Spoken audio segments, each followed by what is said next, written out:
Hello नमस्कार मैत्रिणींनो, स्वागत आहे तुमचं आपल्या अजून एका नवीन व्लॉगमध्ये। सगळ्यात अगोदर माझ्या सगळ्या मैत्रिणींना श्री स्वामी समर्थ आणि ओम साईराम।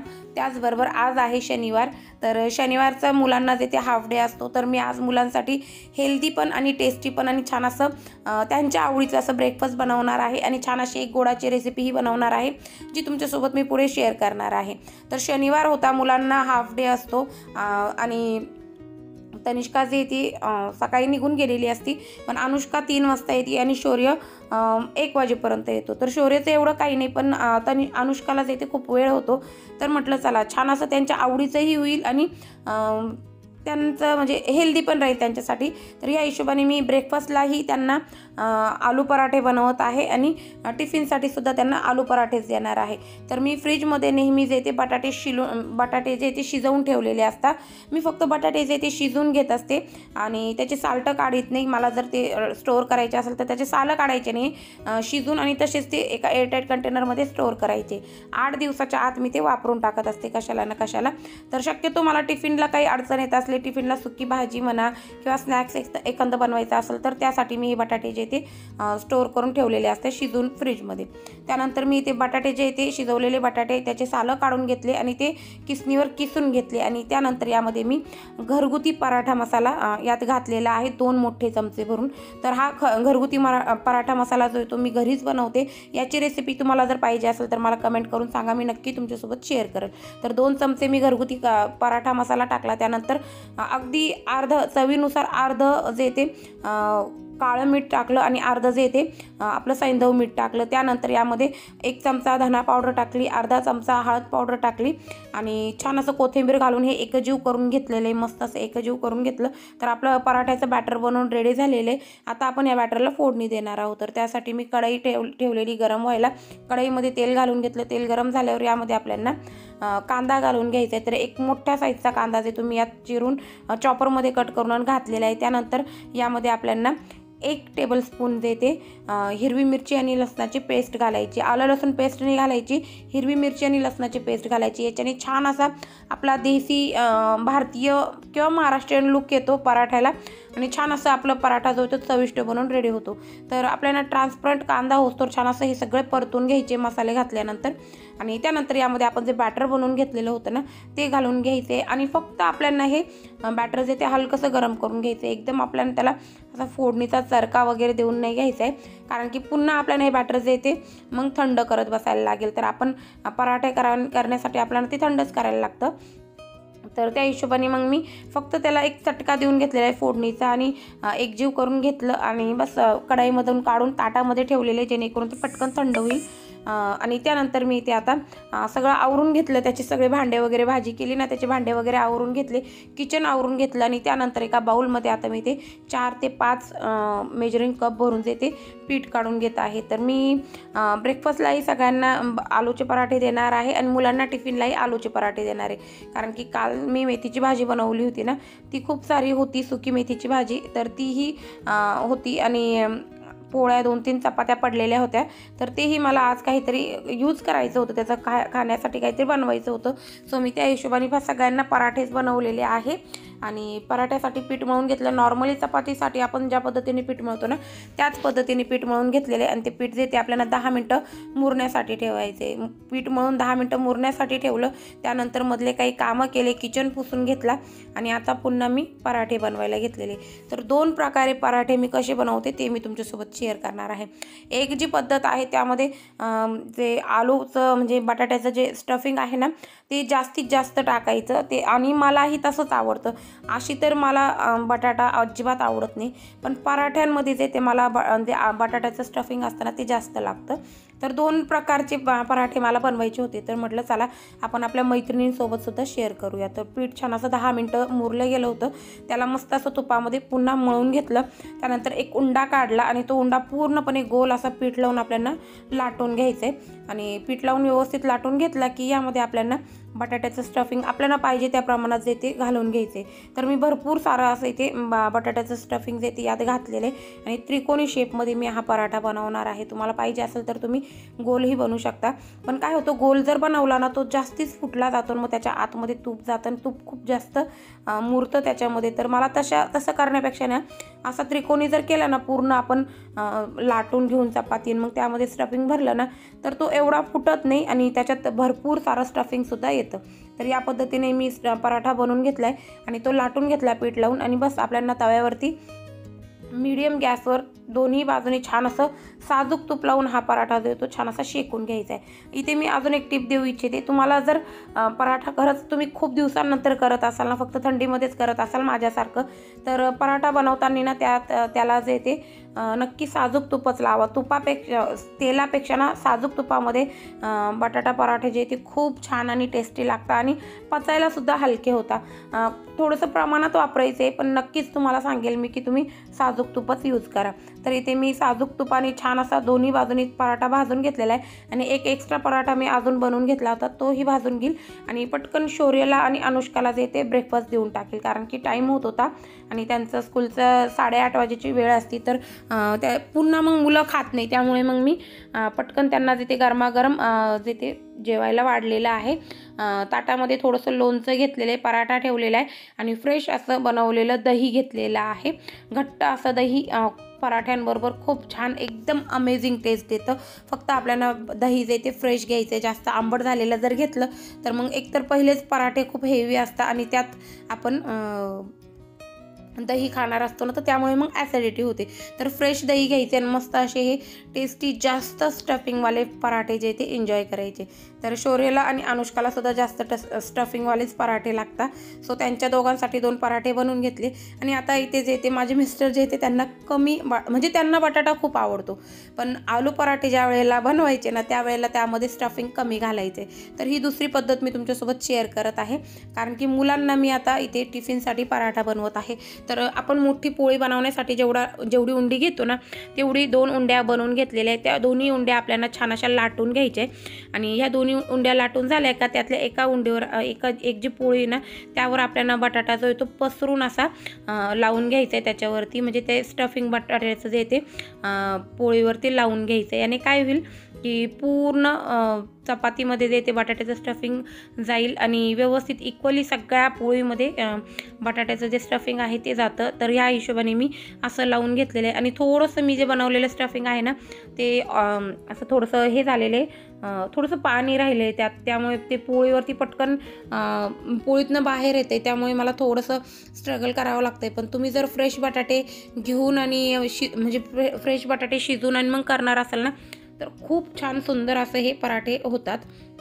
तर मला या पद्धतीने करायची सवय झाली, त्यामुळे मग मी नेहमीच अशाच पद्धतीने करत असते. तर स्टफिंग लावून घेतलं, त्यानंतर दुसरी चपाती लावून घेतली, त्यावरती चपातीचे काठ व्यवस्थित चिकटून घ्यायचे आणि मस्त अशी चपाती पीठ लावून आपल्याला लाटून घ्यायची, एक्स्ट्राचं पीठ काढून टाकायचे आणि ही चपाती जे ते आपल्याला म्हणजे हा पराठा जो आहे तो व्यवस्थित आपल्याला दोन्ही साईडनी तूप लावून भाजून घ्यायचा आहे. तर हा मोठाही बनवला आणि थोडासा असा पातळही बनवला. टिफिनला जे ते मुलांना पातळ पराठे पाहिजे असतात आणि जास्त खात नाही ना, त्यामुळे मग दोघांना मी अनुष्का आणि शौर्यला टिफिनमध्ये हा एक पराठा जो आहे तो अर्धा अर्धा करून देणार आहे. आणि कटाक्षाने मी त्यांना जे पराठ्याबरोबर जे आहे ना हे दिलं नाही केचप, कारण की केचप खाल्लं ना तर 100% शौर्याला जे ते सर्दी होत असते. तर मी त्यामुळे त्यांना केचप दिलेलं नाही आहे. दही जे ते फ्रीजमधलं नाही आहे आणि आंबट नाही आहे, सो त्यामुळे काही होणार नाही आणि मी पहिल्यापासूनच मुलांना दही देते, सो त्याचं एवढं मला काही अडचण नव्हती. आणि सेम त्याच पद्धतीने मी दुसराही पराठा बनवून घेईल. फक्त उंडे जे ते अगदी आपण रोटी बनवण्यासाठी जेवढा उंडा घेतो ना तेवढे उंडे घेतलेले, 2 उंडे घेतले, त्याची पोळी लाटून घेतली. सेम त्याच पद्धतीने स्टफिंग त्यात घालून घेतलेले. पराठा लाटताना ना आपल्याला अगोदर जो तो पराठा हाताने व्यवस्थित फैलवून घ्यायचा आहे आणि पीठ लावायचे आणि त्यानंतर तो लाटण्याने आपल्याला लाटून घ्यायचा आहे, म्हणजे पराठा अजिबात फुटत नाही. तर ही दुसरी पद्धत आहे माझी पराठा बनवण्याची. यामध्ये जे ते स्टफिंग आपल्याला कमीही घालता येतं आणि जास्तही घालता येतं. पराठा पातळही करता येतो आणि जाडही करता येतो ह्या पद्धतीने. तर ह्या दोन्ही रेसिपी म्हणजे माझ्या ज्या ट्रिक्स आहेत त्या मी तुमच्यासोबत शेअर केलेल्या आहे. सो मला तर ह्या दोन्ही ट्रिक्स ज्या आहेत त्या सोप्या पडत्या, कारण की मी आलू पराठे तर एवढे बनवत नाही मी, पण आमच्या घरात ना गुळाचा पराठा, चीज पराठा मुलांसाठी होत असते आणि हे गोष्टी जे ते आपण मोठे माणसं काय एवढे खात नाही. सो मुलांसाठीच मी बनवत असते. खाल्लेच तर आपण एखाद्या वेळेला मटार पराठा, आलू पराठा, पनीर पराठा एखाद्या वेळेला खाल्ला तर खातो.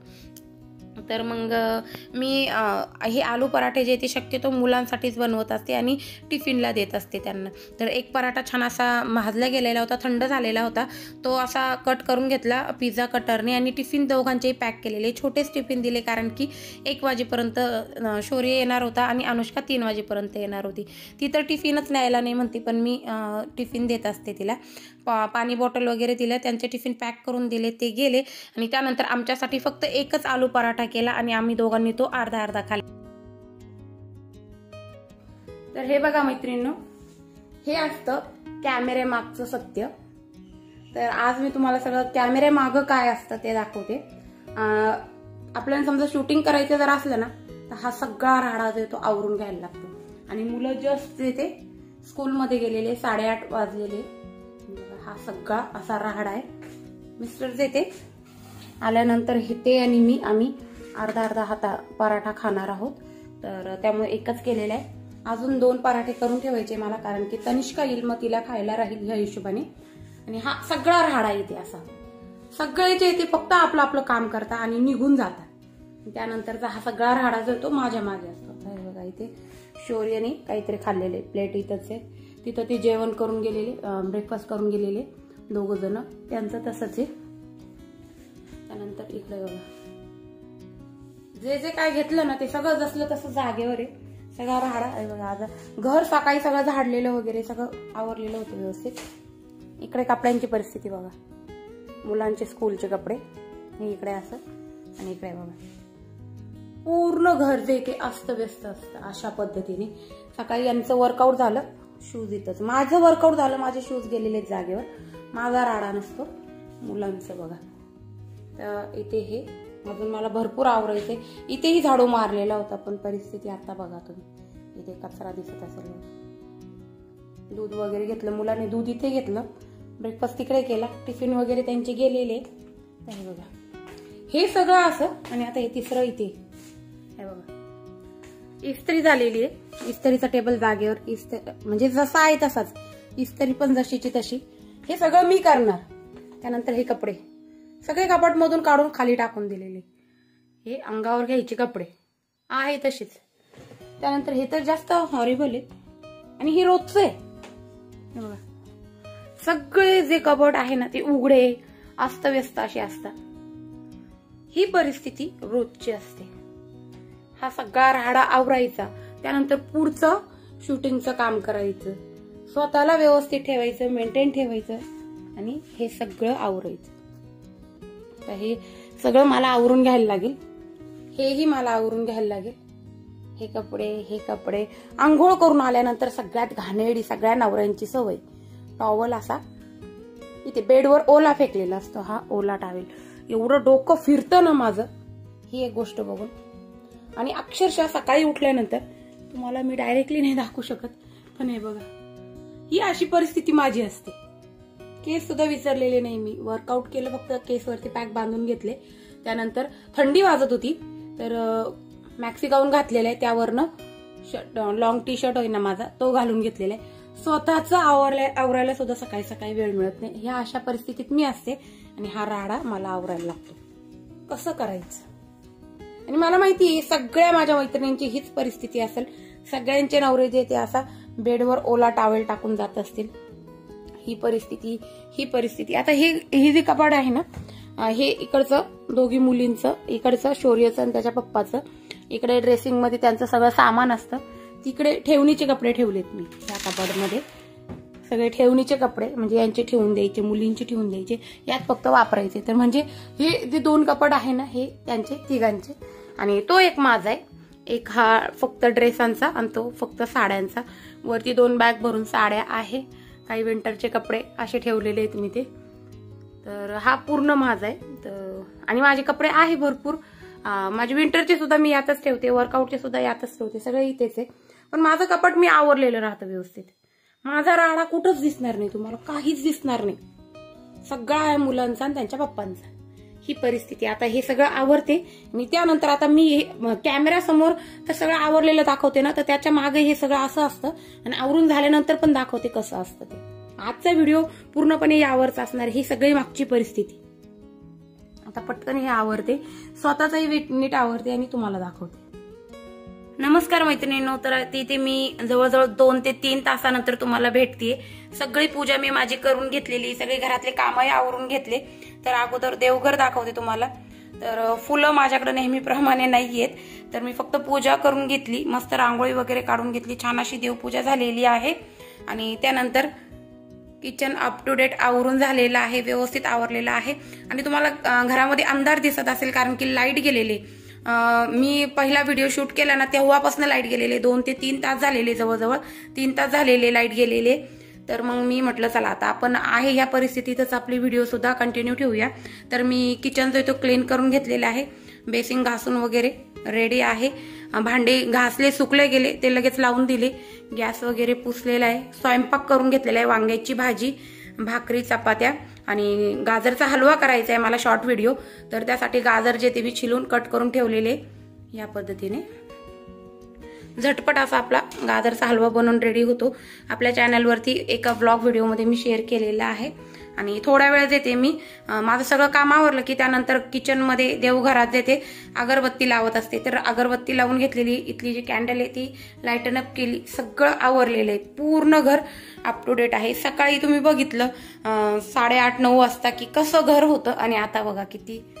हे सगळं आवरायला लागतं. कॅमेरा ऑन करण्याच्या अगोदर जे ते हे असं केलेलं असतं, आणि त्याच्या मागचं जे असतं ते मी सकाळी तुम्हाला दाखवलं त्या पद्धतीने. एवढा सगळा राहाडा असतो, सगळे आपापले कामं करतात फक्त आणि निघून जातात. बाकी मागचे सगळे कामं मला आवरायचे. त्यानंतर मग माझं शूटिंग, घरातलं काम, आले गेले पाहुणे ते बघायचं. इकडे बाथरूमकडेही मी टॉयलेट, बाथरूम जे ते क्लीन करून झालेले, बेसिंग क्लीन केलेले, सगळं आवरलेले. फरची वगैरे पुसून झाली, केर फरची वगैरे करून झालेली आहे. त्यानंतर इकडे हॉलमध्ये पण सगळं व्यवस्थित आवरून झालेलं आहे. एक ना एक वस्तू पुसून नीटनेटकी ठेवून सगळं आवरलेलं आहे. हे सगळं आवरताना मला 12 वाजतात. आणि तिथून पुढे मग मी माझं थोडंसं युट्यूबचं काम करते आणि 12:30 वाजेपर्यंत माझा व्लॉग जो आहे तो पब्लिश करत असते. तर 2 दिवस झाले, 2 दिवसापासून आमचं वायफायचं असं चालू आहे. वायफाय पूर्णपणे बंद आहे, अपलोडिंगही नाही आणि डाउनलोडिंगही नाही, काहीच होत नाहीये. तर 2 दिवसापासून आता आजचाही व्लॉग माझा जातो की नाही असा प्रश्न आहे. पण मी माझं काम जे ते कंटिन्यू करते, एकही दिवस व्लॉगिंग सोडलेली नाहीये. घरातली क्लिनिंग, पुन्हा कुकिंग वगैरे हे सगळं करत असते. आणि हे सगळे कामं करून त्यानंतर मी माझ्या युट्यूबच्या कामासाठी वेळ काढते. त्यानंतर मग माझ्या स्वतःसाठी सुद्धा वेळ काढते, स्वतःची हेल्थ सांभाळते. तर हे बघा सगळं माझं अप टू डेट पुसून झालेले. हेच जर लाईट असते ना तर अजून छान मस्त वाटलं असतं, कोझी कोझी. पण लाईट नाही 2-3 तासापासून, त्यामुळे नाही तर मी इथलं जे हे अरोमा डिफ्युजर आहे ना ते ऑन करते. तो कंदील ऑन असतो, त्याच्या खालचा छोटा जो लॅम्प असतो तो ऑन असतो. आणि छान वाटतं इथे. तो धबधबा जो आहे ना तो सुद्धा ऑन असतो. तर खूप छान वातावरण होतं, मस्त कोझी कोझी वाटतं. आणि हो, मी क्रिसमस ट्री जो आहे तो परवाच्या दिवशीच काढून ठेवला, व्यवस्थित काढून, आणि तो पुन्हा फोल्ड करून व्यवस्थित ठेवलेला आहे. सगळं सामान जे ते क्रिसमसचं एका बॉक्समध्ये पॅक करून ठेवून दिलेले. तर या पद्धतीने मी दिवाळीचं सामान वेगळं, क्रिसमसचं सामान वेगळं, बाकीच्या सणांचंही म्हणजे पोळ्याला आपल्याला बैल वगैरे लागतं, बाकी काही सामान लागतं ना, बोळके वगैरे, ते एका बॉक्समध्ये करून ठेवून देते. आणि वारंवार त्या गोष्टी मी आणत नाही, कारण सांगते, कारण की आता दिवसेंदिवस महागाई जी ती खूप वाढत चाललेली आहे. तर मी काय करते, ते बोळके असताना त्यांना कलर करून घेते दरवर्षी. आणि बैल जे असतात ना ते फ्रेश आहे. बघा बैल इथेच ठेवलेले असतात, हेच जे ते मी यूज करत असते. निष्कारणच पैसे वाया घालवायचे किंवा पैसे घालवायचे. एखाद्या वेळेस वाटले ना आता डॅमेज झालाय, कुठे खंडित झालेला असेल ना, तर मग मी तो चेंज करून नवीन आणत असते. खंडित झालेला असेल तर, नाहीतर मग ते मी यूज करत असते. तर या पद्धतीने मी माझी कामं करत असते. तर क्रिसमस ट्री सुद्धा माझा फोल्ड करून मी ठेवून दिलेला आहे. मस्त आता क्लीन घर झालेलं आहे. आता मी जे ते माझं यूट्यूबचं काम करणार आहे. आणि झालंच, पटकन लाईट आलेच, वायफाय चालू झालं, तर व्हिडिओही तुमच्यासोबत शेअर करायचा आहे, तो शेअर करते. तर मैत्रिणींनो, इथे आता जवळजवळ 3 वाजलेले असतील आणि 2 तासापासून माझा प्रयत्न चालू होता की मी व्हिडिओ अपलोड करेल, पण आजही नेटवर्क नव्हतं, वायफायचा इश्यू होता. सो त्यामुळे आजही माझा व्लॉग जो तो अपलोड झालेला नाही अजून तरी 3 वाजले तोपर्यंत. तर म्हटलं चला बसून राहायचं तर काहीतरी काम करूया. तर मी ते गॅस क्लीनच होतं, सगळं आवरलेलं होतं. गॅसवर कढई गरम करायला ठेवलेली आहे. कढईमध्ये 2 वाट्या भरून सफेद तिळ असते ना, ती मी भाजायला ठेवलेली आहे. आणि यामध्येच मी काळी तिळ जे आहे ना, तीही पाव वाटी घालून घेतलेली आहे. तर आपण चिक्की बनवत आहोत. तर तीळ छान अशी भाजून घ्यायची, कमी गॅसवर तडतड आवाज येतो तर आपल्याला तीळ छान अशी भाजून घ्यायची. त्यानंतर त्याच कढईमध्ये आपल्याला 2 वाट्याच गुळ घालून घ्यायचा आहे. गुळ छान असा वितळून द्यायचा आहे. गुळ छान वितळला की त्याची अशी चाचणी बनायला लागली की ती चाचणी आपल्याला चेक करायची. पाण्यात घालून आपल्याला ही चाचणी जी ती चेक करायची.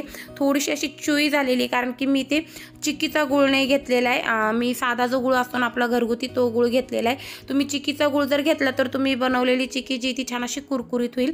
तर मला कुरकुरीत नको होती, कारण की मी ऑर्गॅनिक गुळापासून ही चिक्की बनवणार होते.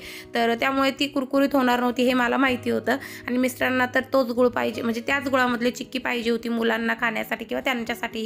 तर मग मी काय केलं, ऑर्गॅनिक गुळामध्ये केलेली. तुम्ही चिक्कीचा गुळसुद्धा घेऊ शकता. तर गुळ छान असा आपला रेडी झालेल्या गुळाचा पाक मी प्लेटमध्ये टाकून चेक करून घेतला. तर पाक आपला रेडी झालेला होता. थोडासा असा चुई झालेला होता. तुम्हाला जर कडक पाहिजे असेल आणि चिक्कीचा गुळ जर असेल तर पाक जो आहे तो असा पाण्यामध्ये घातला की तो कडक होऊन तुटला पाहिजे, इथपर्यंत आपल्याला पाक असा शिजून घ्यायचा आहे. त्यानंतर त्या पाकामध्ये 1 टेबलस्पून तूप घालायचे, चिमूटभर सोडा घालायचा आहे, तो छान असा एकजीव करायचा आहे. आणि नंतर त्यामध्ये आपल्याला भाजलेली तीळ घालून घ्यायची, ती छान अशी एकजीव करायची. गॅस बंद करायचा आहे. आणि त्यानंतर आपल्याला हे बघा 2 पद्धती मी इथे तुमच्यासोबत शेअर करत आहे. या पद्धतीने बटर पेपरवरही तुम्ही चिक्की जी ती लाटू शकता. आणि नाहीतर मग डायरेक्टली किचन कट्ट्यावर, तुम्ही बघितलं मी किचन कट्टा पुसून घेतलेला होता पुन्हा एकदा.